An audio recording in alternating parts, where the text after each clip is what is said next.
चलिए अब बढ़ते हैं हमारे 1.1 प्रश्नावली के दूसरे प्रश्न पर। दूसरा प्रश्न हमें हल करना है। दूसरा प्रश्न कहता है कि दर्शाइए कि कोई भी धनात्मक विषम पूर्णांक 6q-1 या 6q-3 या 6q-5 के रूप का होता है जहां q कोई पूर्णांक है। ठीक है, तो हम मान लेते हैं कि माना a कोई धनात्मक पूर्णांक है। ठीक है, तथा देखिए इस प्रश्न में हमें 6q-1 दिया है, 6q-1 या 6q-3 या 6q-5 के रूप का हमें जो सिद्ध करना है, तो हमें यहाँ पे b ले लेते हैं तथा b हम ले लेते हैं 6।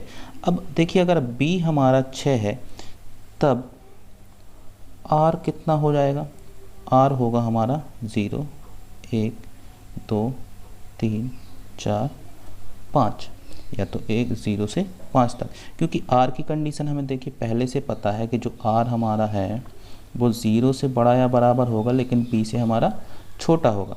तो यहाँ पे देखिए b कितना है हमारा 6, तो r के संभावित जो मान निकल के आएंगे वो क्या आएंगे, 0 से बड़े लेकिन 6 से छोटे।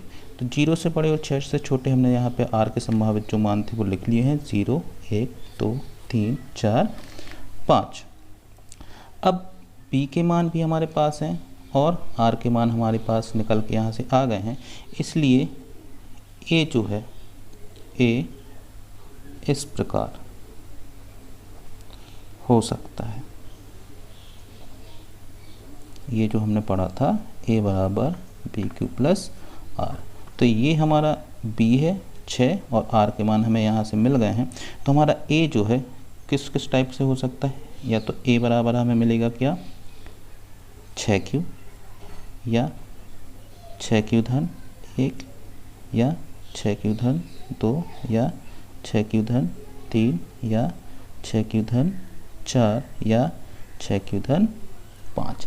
ये हमारा a हो सकता है, क्योंकि देखिए b हमारा 6 है, q का हमारे पास कोई वो नहीं है, तो q हमारा ज्यों का त्यों रहेगा।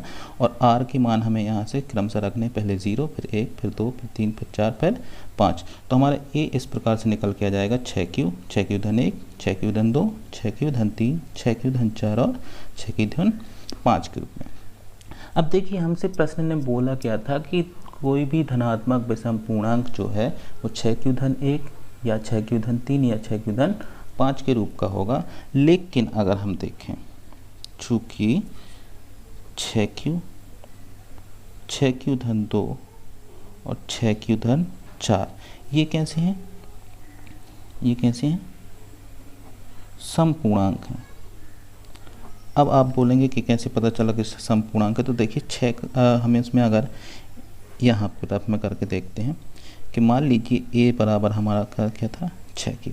अगर हम यहाँ पे q बराबर 1 लेके चलते हैं तो q का मान अगर हम यहाँ रखेंगे तो 6 गुणित 1 यानी कि हमें कितना मिलेगा, ये हमें मिल जाएगा 6।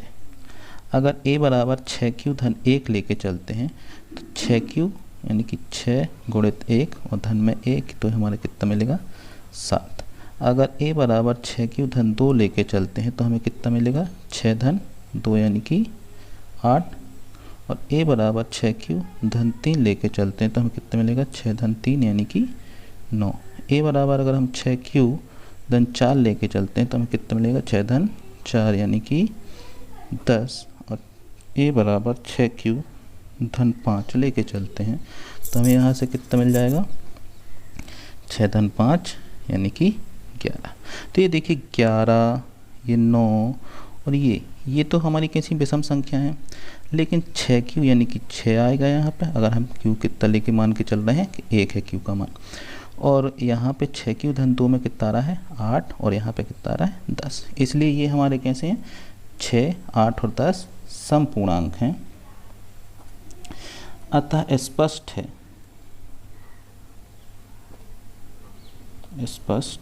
है कि कोई भी विषम पूर्णांक 6q-1 या 6q-3 या 6q-5 के रूप का होता है, यही हमें सिद्ध करना था, यही सिद्ध करना था। पढ़ते हैं अपने तीसरे प्रश्न की तरफ। तीसरा प्रश्न हमसे कहता है किसी परेड में 616 सदस्यों वाली एक सेना यानी कि आर्मी की टुकड़ी को 32 सदस्यों वाले एक आर्मी बैंड के पीछे मार्च करना है। दोनों समूहों को समान संख्या वाले स्तंभों में मार्च करना है। उन स्तंभों की अधिकतम संख्या क्या है जिसमें वे मार्च कर सकते हैं। तो देखिए अधिकतम संख्या हमें जो बताना है, और हमारे पास कितने हैं, 616 सदस्य हैं और एक टुकड़ी जो है वो है 32 सदस्यों वाली, ठीक है। यानी कुल मिला के जो भी ये अधिकतम संख्या निकलेगी स्तंभों की वो होगी 616 और 32 का HCF। तो हम यहाँ लिखेंगे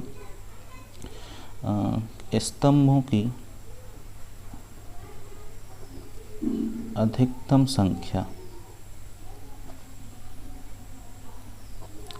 संख्या 616 और 32 के HCF के बराबर होगी। तो हम यहाँ पर रफ में करके देख लेते हैं 616 और 32। तो यहाँ पे पहले हम भाग देंगे 32 एकम 32, ये हमारा बचेगा कितना, यहाँ से घटाओगे तो ये हमारा बच जाएगा यहाँ पे 9 और यहाँ पे बचेगा हमारा 2, 6, 296। अभी और भाग चला जाएगा इसमें, 10 बार जाएगा तो 10 में तो ये 320 ज़्यादा हो जाएगा। 9 बार करके देखते हैं, तो 9 से गुणा करते हैं, 9 दूनी 18, 9 3 27 और 1 28, 288। इसको घटाएंगे तो यहाँ पे बचेगा 8, ये कट जाएगा, ठीक है। तो हमें पहला चरण क्या मिल गया है, पहला चरण जो हमारा है 616 बराबर 32 गुणे 19, ये वाला 32, ये 19 और ये 8 धन में जाएगा, शेषफल है। अब जहाँ r बराबर नहीं है 0, अब जब शेषफल हमारा शून्य नहीं है इसलिए हम जो शेषफल बचा है उससे पहले वाले भाजक में भाग देंगे, तो 8 चौके 32, ये कट गया, ठीक है। तो दूसरा चरण हमें क्या मिल गया कि 32 बराबर 8 गुना 4 प्लस 0, यहाँ पे r है 0, ठीक है। तो शेषफल हमें शून्य मिल गया है, तो हम बता देंगे चूँकि यहाँ शेषफल शून्य है तथा अंतिम भाजक क्या था हमारा 8, जब हमारा शेषफल शून्य आया है तो अंतिम भाजक हमारा क्या था 8 है, इसलिए 616 तथा 32 का HCF कितना हो जाएगा हमारा 8, यानी कि 8 ही वो अधिकतम पंक्तियां हैं या स्तंभ हैं जिसमें ये मार्च कर सकते हैं, ये हमारा हो जाएगा आंसर। चलिए अब बढ़ते हैं हम अपने चौथे प्रश्न की तरफ। चौथा प्रश्न हमसे कहता है कि यूक्लिड विभाजन प्रमेयिका का प्रयोग करके दर्शाइए कि किसी भी धनात्मक पूर्णांक का वर्ग किसी पूर्णांक m के लिए 3m या 3m धन 1 के रूप का होता है। तो हम मान लेते हैं, माना एक कोई धनात्मक पूर्णांक है तथा p बराबर हम यहाँ लेंगे 3, क्योंकि हमें यहाँ प्रश्न में ही दिया है 3m या 3m धन 1, तो p का मान हम यहीं से उठा लेंगे 3। अब जब हमारा b है इसलिए r कितना हो जाएगा, r बराबर हो जाएगा 0, 1, 2। यहाँ चाहो तो बता सकते हो चूँकि r बड़ा या बराबर है 0 के लेकिन छोटा है b से, ठीक है। अतः a इस प्रकार हो सकता है, जैसा हमने दूसरे प्रश्न में लिखा था वैसे ही कर रहे हैं हम इसको। तो a हमारा किस प्रकार का हो जाएगा, अब a बराबर या तो होगा हमारा कितना, सॉरी 3 है 3q 3q धन 1 या 3q धन 2। अब हमें यहाँ वर्ग सिद्ध करना है कि इनका जो वर्ग है वो 3m या 3m धन 1 के रूप का होता है। तो हम इसको पहले लेके चलते हैं a बराबर 3q। जब a बराबर 3q, दोनों पक्षों का वर्ग कर देते हैं। दोनों पक्षों का वर्ग करने पर, दोनों पक्षों का वर्ग करेंगे हम, तो ये हो जाएगा हमारा a वर्ग बराबर 3q पूरे का वर्ग। तो a वर्ग बराबर हमारा आ जाएगा 3 का वर्ग, यहाँ पे हो जाएगा 9 और q वर्ग। तो a वर्ग बराबर हम इसको ऐसा भी लिख सकते हैं 3 और बाहर लेके 3q वर्ग। तो a वर्ग बराबर हो जाएगा हमारा 3m, जहाँ m बराबर हमने क्या ले लिया है 3q वर्ग। ठीक है, अब दूसरी कंडीशन लिख के चलते हैं। और जब a बराबर कितना हो हमारा 3q धन 1, फिर से हम वही करेंगे, दोनों पक्षों का वर्ग, दोनों पक्षों का वर्ग करने पर, तो हो जाएगा a वर्ग बराबर 3q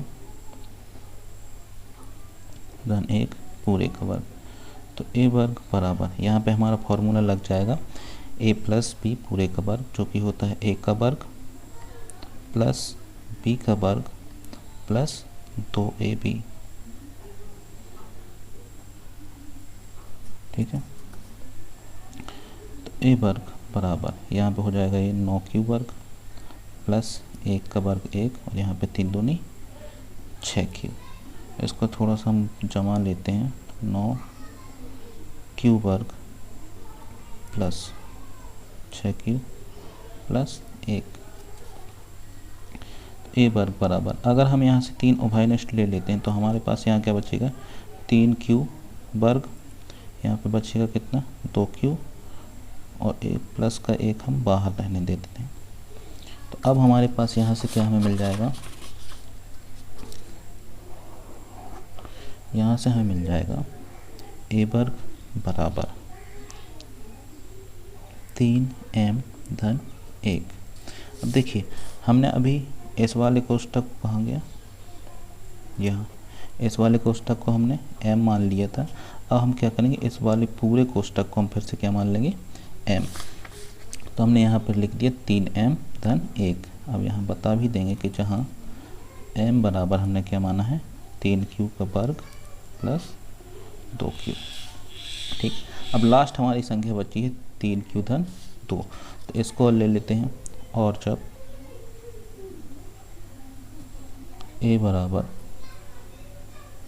3q धन 2, फिर से हम दोनों पक्षों का वर्ग करेंगे।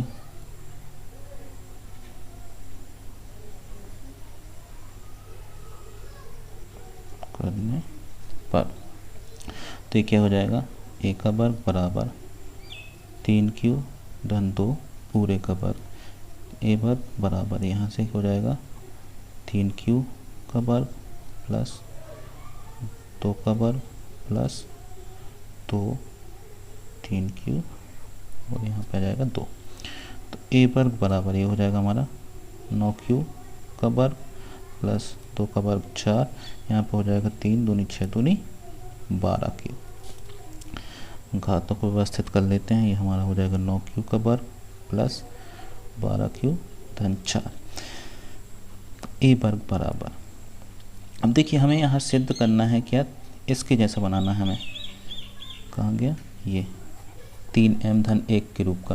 तो यहाँ से हम चाहें तो 3 उभयनिष्ठ ले तो सकते हैं, लेकिन हमें यहाँ 1 प्लस में नहीं मिल रहा है। तो हम क्या करेंगे 9q वर्ग प्लस 12q को ज्यों का त्यों लिखा रहने देंगे। इस 4 को हम लिख लेंगे 3 धन 1 के रूप में। ये 4 को हम ऐसे लिख सकते हैं 3 धन 1 के रूप में, तो हमने लिख दिया है। अब हम क्या करेंगे a वर्ग बराबर इतने में से हमें अब 3 बाहर ले लेना है, उभयनिष्ठ मिल जाएगा यहाँ से। तो 3q वर्ग प्लस 4q धन 1 और 1 अलग रहने देते। तो हमें मिल जाएगा a वर्ग बराबर 3m धन 1। फिर से हमने इस पूरे कोष्ठक को क्या मान लिया है, m। हम यहाँ बता देंगे जहाँ m बराबर 3q वर्ग प्लस 4q धन 1। अब देखिए जब हमने a बराबर क्या लिया 3q, तो हमें क्या मिला था 3m। जब हमने a बराबर 3q धन 1 लिया तो हमें क्या मिला यहाँ जाके 3m धन 1। और फिर हमने जब a बराबर 3q धन 2 लिया तो हमें यहाँ पर लास्ट में जाके क्या मिला 3m धन 1। इसलिए हम कह सकते हैं कि किसी भी धनात्मक पूर्णांक का वर्ग 3m धन 1 के रूप का होता है। 3m या 3m धन 1 के रूप का होता है। तो हम वो यहाँ लिख देंगे। अतः स्पष्ट है कि किसी धनात्मक पूर्णांक का वर्ग 3m या 3m धन 1 के रूप का होता है। हमें यही सिद्ध करना है।